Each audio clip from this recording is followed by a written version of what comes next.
और एनसीआर के इलाकों में अभी पॉल्यूशन का काफ़ी लेवल बढ़ गया है और इससे सभी हम लोग डॉक्टर और पेशेंट्स और कॉमन लोग काफ़ी चिंतित हैं। पॉल्यूशन के अपने शरीर में बहुत बुरे असर हैं, ये सब हम लोग जानते हैं। इसमें सबसे ज़्यादा जो इमीडिएट इफेक्ट आता है, अगर आप हेल्दी भी हैं तो सबसे पहले आँखों में जलन होना, गले में इरिटेशन, खांसी होना, नोज़ का स्टफ़ी हो जाना, ये सबसे ज़्यादा तंग करते हैं। जैसे ही आप सुबह उठ के बाहर निकलेंगे तो ये हो जाता है। दूसरा, खांसी शुरू होती है, ऐसा लगता है जैसे बलगम फंस गया है गले में, निकल नहीं रहा है।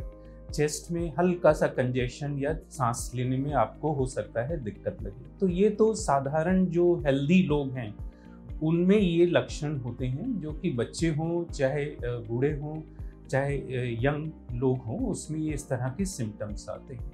अगर मरीज हैं कोई पहले से सांस के, जैसे क्रोनिक ब्रोंकाइटिस के पेशेंट हैं, जो स्मोकिंग करते हैं, जो अस्थमा के मरीज होते हैं, उसमें ये देखा जाता है कि उनका सांस बिगड़ना शुरू हो जाता है, उनको अपनी सांस के साथ विस्लिंग साउंड आने लगती है और बलगम की मात्रा बढ़ जाती है।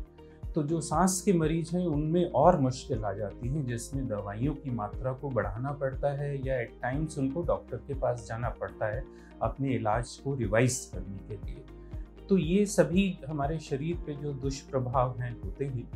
कुछ लॉन्ग टर्म भी साइड इफ़ेक्ट्स होते हैं इस पॉल्यूशन के। अगर ये हर साल और हर समय रहता है तो कुछ समय बाद ये हमारे लंग की डेवलपमेंट को अफेक्ट करता है। और ऐसा बच्चों के अंदर स्टडीज़ में देखा गया है कि जो बच्चे रहते हैं और जो पॉल्यूटेड एरिया में बच्चे बड़े होते हैं और जो अनपॉल्यूटेड एरिया में बच्चे रहते हैं, उनकी लंग ग्रोथ में बहुत फ़र्क रहता है।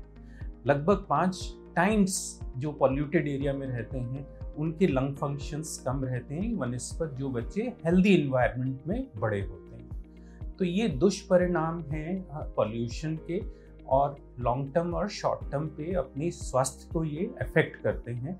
और हमारे बच्चों का जो आने वाला भविष्य है, उनके लंग की ग्रोथ और डेवलपमेंट, वो नेक्स्ट 20-30 ईयर्स में कैसे होती है और क्या उनको बीमार करती है, ये एक सोचने का और चिंता का विषय है बहुत।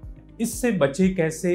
पॉल्यूशन तो है ही, अब इससे बचने के लिए अपने को ये ध्यान रखना चाहिए कि जब पॉल्यूशन का लेवल ज़्यादा है, बाहर खतरनाक रेंज में है, तो बाहर अवॉइड करें निकलना, घर के अंदर रहें, वहाँ पे कम रहेगा आपका एक्सपोजर। अगर आपको बाहर निकलना है तो जिस टाइम पे दिन में पॉल्यूशन लेवल कम है तो आप तब निकलें, अपने साथ मास्क लेके निकलें।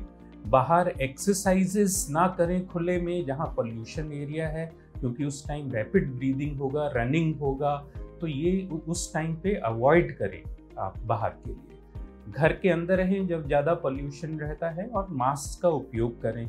अगर आप बाहर से आते हैं घर में तो अच्छे से अगर गार्गल्स करें 5 से 10 सेकंड का गले तक और उसको साफ करें तो उससे कुछ फ़ायदा आपको लगेगा सिम्टोमेटिक, जिसमें आपको थ्रोट इरिटेशन वगैरह कम होगी।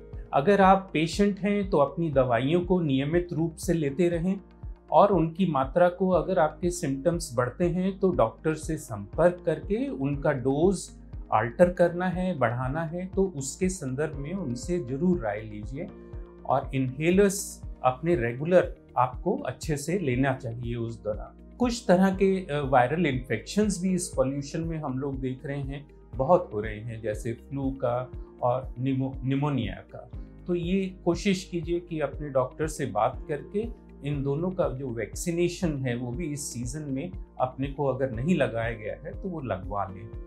इसके साथ साथ अपना खाना स्वस्थ रखें और अच्छा हेल्दी डाइट रखें, फ्रूट्स लें और ठंडा और एकदम कोल्ड चीज़ें या एकदम बहुत खट्टी चीज़ें जो अस्थमा के या ब्रोंकाइटिस के पेशेंट्स हैं, चिल्ड आइटम्स उनको अवॉइड करने चाहिए।